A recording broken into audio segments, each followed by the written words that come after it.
1 week from today, President-elect Donald Trump will take the oath of office. Meanwhile, his team is racing to try and get his cabinet in place. First, they, of course, must go through the Senate. Confirmation hearings for nominees begin tomorrow.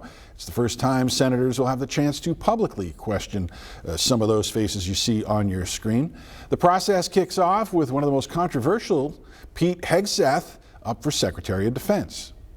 He certainly has the qualities that we need to lead the Pentagon. He has a distinguished record of service in the military. There is not a job that's more serious and more critical to our national security than Secretary of Defense. Hearings for some of Mr. Trump's other top picks are still not scheduled, including that controversial pick of Health and Human Services Secretary Robert F. Kennedy Jr. After those hearings this week, members will issue a recommendation to the full Senate, and they'll have a vote.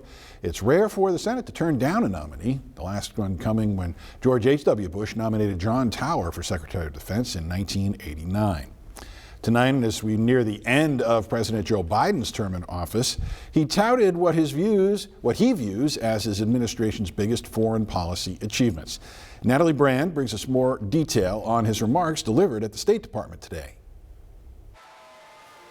With 1 week left in office, President Biden says his administration is working urgently to close a ceasefire hostage release deal between Israel and Hamas. The deal we have structured would free the hostages, halt the fighting, provide security to Israel, and allow us to significantly surge humanitarian assistance to the Palestinians.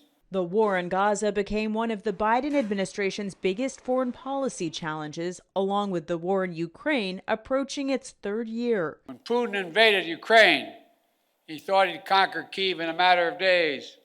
But the truth is, since that war began, I'm the only one that stood in the center of Kyiv, not him. President Biden defended his approach to support Ukraine with more than $65 billion in military aid to fight Russia. And he touted stronger relationships with NATO allies. Critics say President Biden's biggest foreign policy failure was the chaotic withdrawal from Afghanistan. In my view, it was time to end the war and bring our troops home, and we did. 13 U.S. service members and dozens of Afghanistans were killed in an August 2021 suicide bombing outside Kabul's airport as thousands tried to flee the country. It had been passed from president to president, sending American men and women to fight and die in a foreign land. Year after year after year, President Biden was not going to hand that off. Over the past 4 years, the Biden administration counts one of its achievements as strengthening relationships in the Indo-Pacific to try and counter China's rising influence. Natalie Brand, CBS News, Washington. Trump administration officials say they expect the president-elect to hold a phone call with Russian President Putin to discuss foreign policy issues that is scheduled for the coming days.